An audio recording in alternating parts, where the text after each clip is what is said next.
Hello again and a warm welcome back. I hope this video finds you in good health. For those of you who have watched the introduction video to this project, you might recall that I'd noted that historical subjects, such as World War II and the Holocaust, may have had some influence on the writers and directors of the Silent Hill video game franchise. Well, today we're going to be analysing the franchise's most recognisable creation, the enigmatic monster commonly known as Pyramid Head. Sit back and strap in tight as I bring to your attention several interesting things that may artistically link this fan favourite monster to the evil Nazis.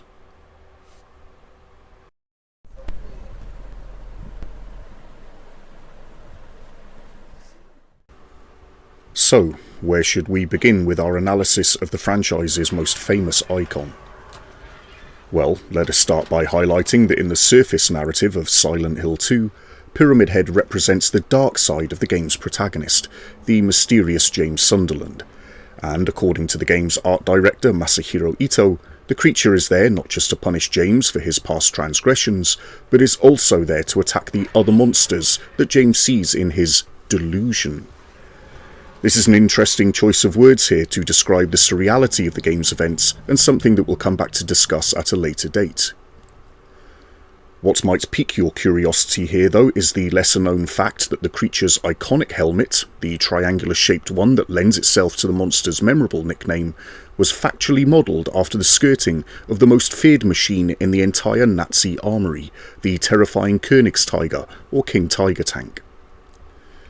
Whilst this can easily be explained away as nothing more than Mr. Ito having a particular interest in World War II and the 1941 Nazi invasion of the former Soviet Union, the choice from Mr. Ito to inform us of this should have sent some alarm bells ringing, especially if we were to consider here the rest of the creature's chosen attire.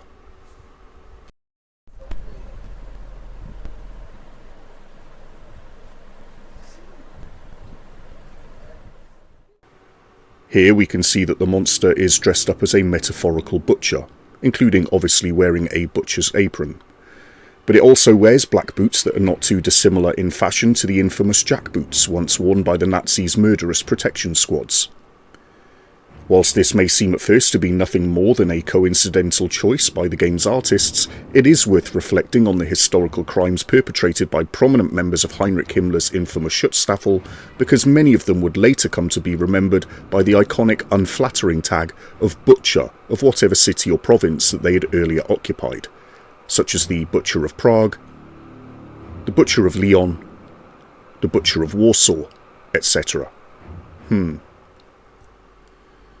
Next up, if we were to take a look at the weapon that the monster wields, the so-called Great Knife, we can see here that it is in fact not a knife at all, but is factually a scissor blade, one half of a pair of scissors which were meant to symbolise the duality of James and Pyramid Head, when we later come to acquire the other scissor blade from the Bloody Workshop hidden deep within the game's labyrinth area. Of course, there are but few everyday objects that carry the same historical connections to the Nazis' horrific crimes than that of a pair of scissors. They were not only used in experiments on Holocaust victims, but were also used to systematically dehumanise concentration camp prisoners, which would severely affect female prisoners by effectively erasing their individuality. The hair that was removed from prisoners and victims was then sold to German companies and turned into bedding and clothing for Nazi soldiers. Before any naysayers jump on the bandwagon, yes, I am aware of the fabled Clock Tower video game series, and yes, it may also have inspired the use of scissors as the monster's weapon of choice, but both inspirations can be true at the same time, you know.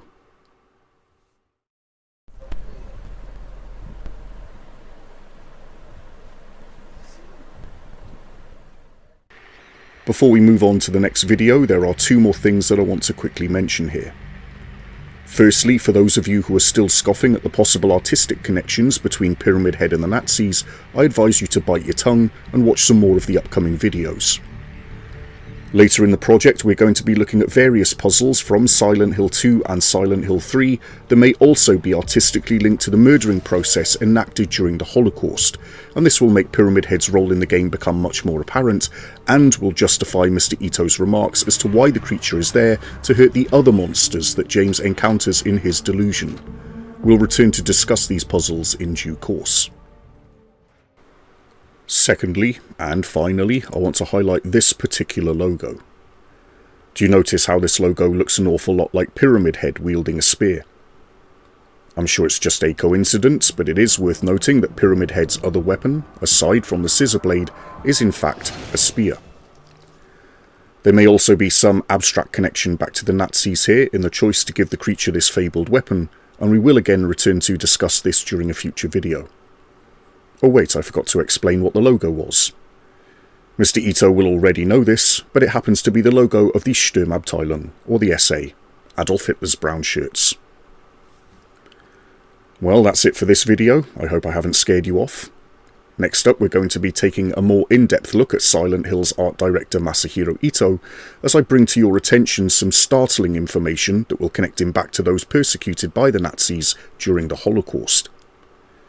We will also look at how he was influenced by one of the 20th century's most famous artists, one that had spent some time living in Germany as the country creeped ever closer towards the dark days of Nazism. I'll see you there. Thanks for watching. Take care. Goodbye.